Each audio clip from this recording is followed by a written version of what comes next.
Thought of గురించి తెలుసుకుందాం. Thought of అంటే అనుకున్నాను అన్నారు. మనం ప్రతిరోజు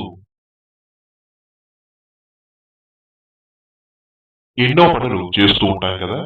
అందులో కొన్ని పనులు నేను అలా చేద్దాం అనుకున్నాను, ఇలా చేద్దాం అనుకున్నాను, లేకపోతే నేను అలా చెయ్యాలని అనుకోలేదు, ఇలా చెప్తుంటాం కదా. దాన్ని ఇంగ్లీష్ లో ఉపయోగించాలి అంటే థాట్ ఆఫ్ అనే పదాన్ని వాడాల్సి ఉంటుంది. ఓకే, దీనికి ఒక చిన్న ఫార్ములా చెప్తాను చూడండి. Subject plus thought of plus V1 కి ing form. Okay, subject plus thought of plus V1 plus ing form. Verb యొక్క మొదటి రూపానికి ఇంగ్ ఫార్మ్. ఓకే, ఇప్పుడు కొన్ని ఉదాహరణలు చూస్తే మనకి ఇంకా బాగా అర్థం. వెళ్దామా? రైట్. థాట్ ఆఫ్ చూడండి, నేను గుడికి వెళ్దామనుకున్నాను. నేను గుడికి వెళ్దామనుకున్నాను. నేను గుడికి వెళ్దామనుకున్నాను అంటే మరోలా కూడా చెప్పచ్చు.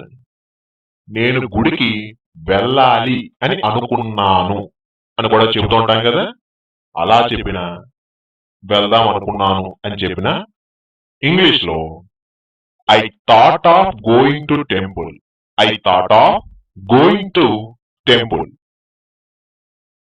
ఒకవేళ నిన్నటి విషయం అనుకోండి, ఎస్టర్డే అని చెప్పాను. I thought of going to temple yesterday. నేను నిన్న గుడికి వెళ్దామనుకున్నాను, లేదా నేను నిన్న గుడికి వెళ్ళాలి అని అనుకున్నాను. ఓకే,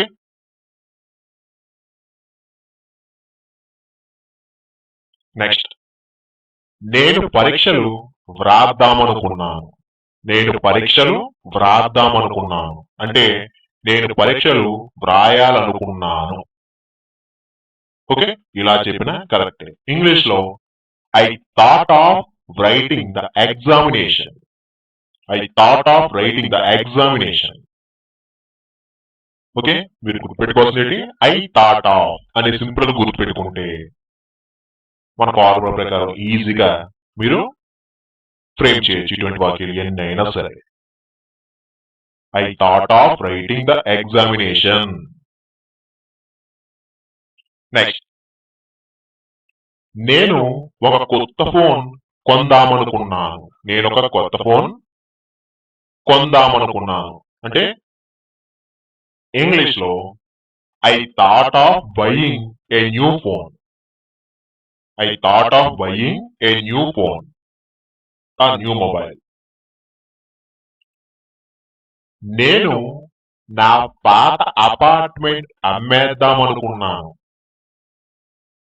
నేను నా పాత అపార్ట్మెంట్ అమ్మేద్దామనుకున్నాను. దీని ఇంగ్లీష్ లో I thought of selling away my old apartment. I thought of selling away my old apartment.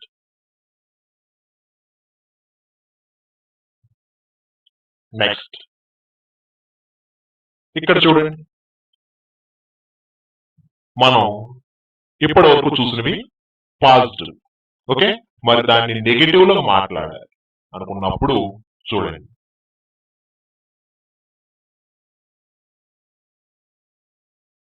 I thought of plus V1 కి ఇంగ్ ఫార్మ్ చెప్పాను. ఇప్పుడు I thought of plus not plus ing form గుర్తుపెట్టుకోండి. I thought of not plus ing form అంతేనండి. Of కి ing form కి మధ్యలో not చేస్తే positive కాస్త నెగిటివ్ అయిపోతుంది. ఓకే, చూడండి, థాట్ ఆఫ్ నాట్. నేను వాళ్ళను పిలవద్దనుకున్నాను. నేను వాళ్ళను పిలవద్దనుకున్నాను లేదా నేను వాళ్ళను పిలవాలని అనుకోలేదు. నేను వాళ్ళను పిలవాలని అనుకోలేదు. ఇంగ్లీష్ లో I thought of not inviting them. I thought of not inviting them. నేను అక్కడ కూర్చోవద్దనుకున్నాను. నేనక్కడ కూర్చోవద్దనుకున్నాను. లేదా నేనక్కడ కూర్చోవాలనుకోలేదు.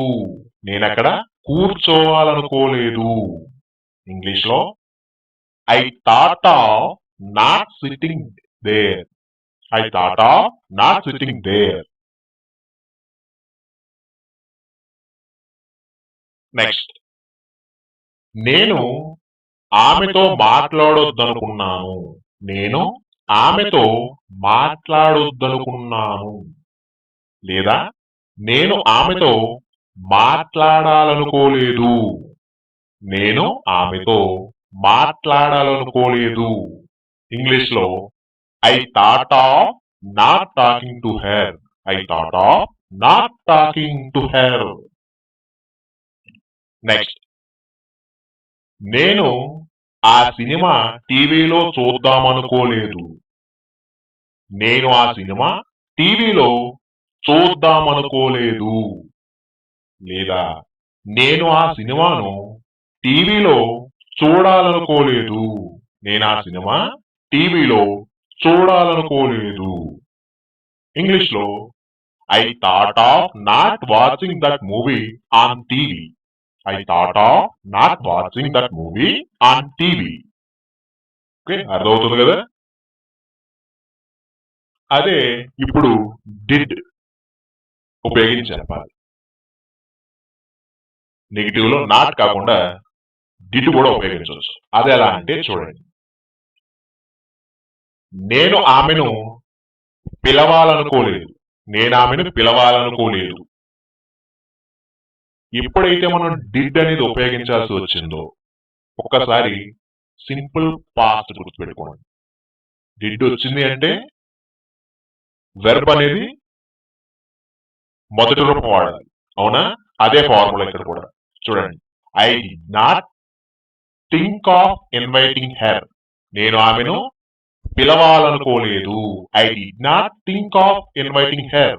చూడండి, థింక్ ఆఫ్. చూస్తున్నారా? నెక్స్ట్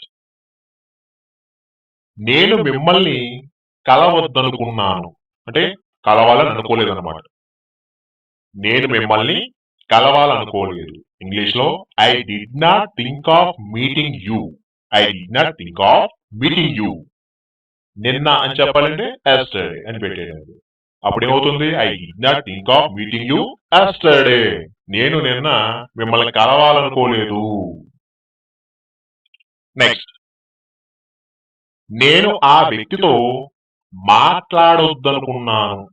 నేను ఆ వ్యక్తితో మాట్లాడొద్దనుకున్నాను. లేదా నేను ఆ వ్యక్తితో మాట్లాడాలి అని అనుకోలేదు. ఓకే, దీని ఇంగ్లీష్ లో I did not think of talking to that person. I did not think of talking to that person. నేను ఆ వ్యక్తితో మాట్లాడొద్దనుకున్నాను. అర్థమవుతుంది కదా? చూడండి, ఇప్పటి వరకు మీరు చూసినవి మీకు అర్థమైనయా లేదా అనేది ఇక్కడ నేను మీకు తెలుగులో 3 వాక్యాలు ఇచ్చాను. వాటిని మీరు ఇంగ్లీష్ లో రాసి చూపించండి. కామెంట్ బాక్స్ లో రాయండి. దాన్ని బట్టి మీకు ఈ వీడియో ఎంత బాగా అర్థమైందని తెలుస్తుంది. ఓకే, ఎందుకంటే ఇలాంటి పదాలు మనం రెగ్యులర్ గా ఉపయోగిస్తాం కాబట్టి తప్పనిసరిగా నేర్చుకోవాలి. ఇంగ్లీష్ లో ఫ్లూయెంట్ గా మాట్లాడాలి అని ఎవరైతే అనుకుంటున్నారో వాళ్ళకి కంపల్సరిగా ఇవి రావాలి. Okay, right. ఇంగ్లీష్ లో మార్చండి. ఫస్ట్ వన్, నేను ఆ హర్రర్ సినిమా చూడాలనుకోలేదు కానీ చూశాను. నేను ఆ హర్రర్ సినిమా చూడాలనుకోలేదు కానీ చూశాను. నెక్స్ట్ సెకండ్ వన్, నేను ఆమెతో మాట్లాడాలనుకోలేదు. నేను ఆమెతో మాట్లాడాలనుకోలేదు కానీ మాట్లాడాల్సి వచ్చింది. కానీ మాట్లాడాల్సి వచ్చింది. మేము వారిని పెళ్లికి పిలవద్దనుకున్నాము. కానీ పిలిచేలా చేశారు. మేము వారిని పెళ్లికి పిలవద్దనుకున్నాము, కానీ పిలిచేలా చేశారు. ఓకే, ఈ 3 వాక్యాలు మీరు గనక ఇంగ్లీష్ లో రాయగలిగితే ఈ కాన్సెప్ట్ మీకు పూర్తిగా అర్థమైందని లెక్క.